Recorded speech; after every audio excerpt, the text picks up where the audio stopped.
Hello guys, this is a free short, not a fitted short, and this is what we're going to be cutting and making today. So don't be in a hurry, watch from the beginning till the end so you'll be able to make one for yourself. The fabric that I'm using for my short is a flowery one, and so my chalk will not be visible on it. That's why I'm going to be cutting on a pattern paper. My crotch length is 11, then my hip length is 8 inches.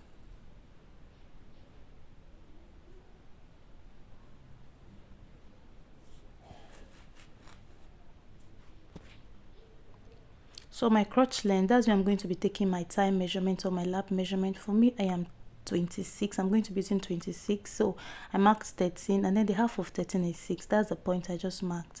So I'll do the same on the waistline. Mark 13. Then the half of 13 is 6.5. Also mark that 6.5 on the point there. I'll repeat the same thing for the full length. Underneath 13, 6.5. So I'll just connect the points together, the half points. So I'll take my waist measurement on this point. My waist is 7 originally, but I'm adding extra 2 inches. That's 28. So my crotch line, I'm going to be taking my thigh measurement. So I'm going to divide my thigh measurement by 2 again. Initially I divided it by 2. It gave me 13. So 13 divided by 2 is what I'm going to be marking on this point. That is 6.5. 6.5. So for the down part of this measurement, I'm going to be marking 6 on one point and 6 on the other point, making it 12. 6 here, 6 on the second part. So I hope you're not confused. So I'm going to take 2.5 on the crotch line. That's going to be where I will be making a curve on the crotch line. So whatever I have left, I'm going to do the same thing on here on the waist, then I'll link it up. So I will curve it, not putting my curved ruler straight, but I'm going to slant it a little. That's the requirement. That's how you're going to make your own curve.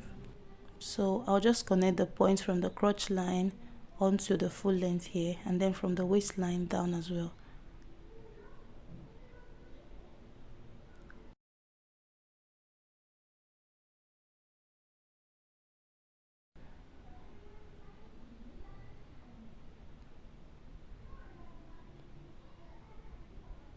So on the waistline, I'm going to come down by 1 inch, and then I'm going to blend that 1 inch to the side seam. So I want you to take note of this waistline that I'm cutting out. I am going to be adding the same thing I cut out for the back. When I'm cutting the back, I'm going to add that one that I just cut out and an extra one, or an extra half of an inch. So underneath this pattern, you can see that I left extra 1 inch. That's going to be for the extra allowance to fold it. Then for the back, I am adding that 1 inch that I took out from the front, and then I'm adding extra half of an inch. That's 1.5 added to the waist, to the back waistline. So for the crotch line, I am adding 1.5 for my own measurements. So if you're a plus size, add 2 inches or 2.5 inches. So for the thigh area also, down to the full length, I also added 1.5. I want you to take note of the fact that the back pattern is always bigger than the front. Bigger on the leg side, bigger on the crotch line, and then a little higher on the waistline. So underneath, I'm also adding 1 inch for the folding.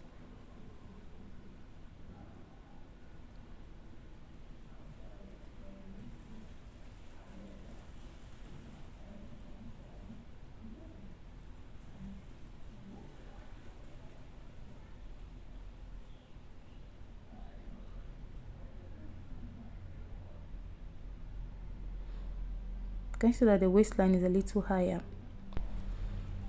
So for this is the back, and I'm going to sew on this line, on the crotch line. I'm going to close it up, and then this is the front. I had already closed it.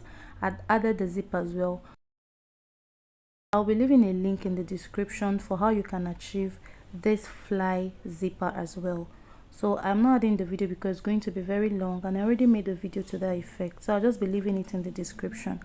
So this is for the back. I'm just going to fold it just to get the midpoint because I intend to add a dart to the back. So I'll just fold it a notch, and then I'm going to measure 5 downwards, which is going to be the length of the dart, and then I'm going to sew at least half of an inch down to 5. So once I'm through with the darts, I'll just lay it on the front. It's time to close it up. Close the both seams, the seam at the side or the opening at the side. I'm going to close it up, then join it underneath, close the other seam as well. So I am done with that. You can see how it looks. You can see the shape of the waist, you can see the leg, see it underneath. So I'm just going to fold it underneath like this. So I also went ahead and I made some waistband, or you can call it a belt. I added an S-stay just to thicken it, and then I ironed the both edges together like that of a bias.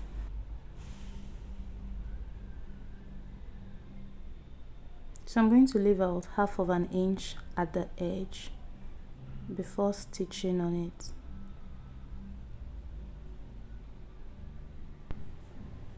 So after stitching on it round, that's the first one. Once you're done with the first one, you just come back and then you fold it inwards like this. Just watch me carefully. You hold them both together, and then I would sew on this line, then cut out this other part. So for the second part as well, I'll just pin it and illustrate with this one. So after stitching, I'll just turn it to the other side.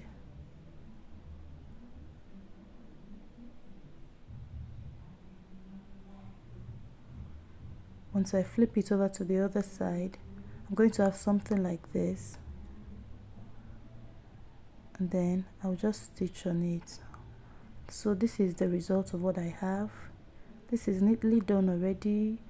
The waist is fixed. I'd even attached the button to it, and then the down part already is fixed. So this is all for the making of this short. If you like this video, kindly give it a thumbs up, and if you're yet to subscribe to the channel, you're welcome to my channel. Subscribe. Also, I'll be leaving a link to another video on the screen. Thank you for watching. See you in my next video. Bye.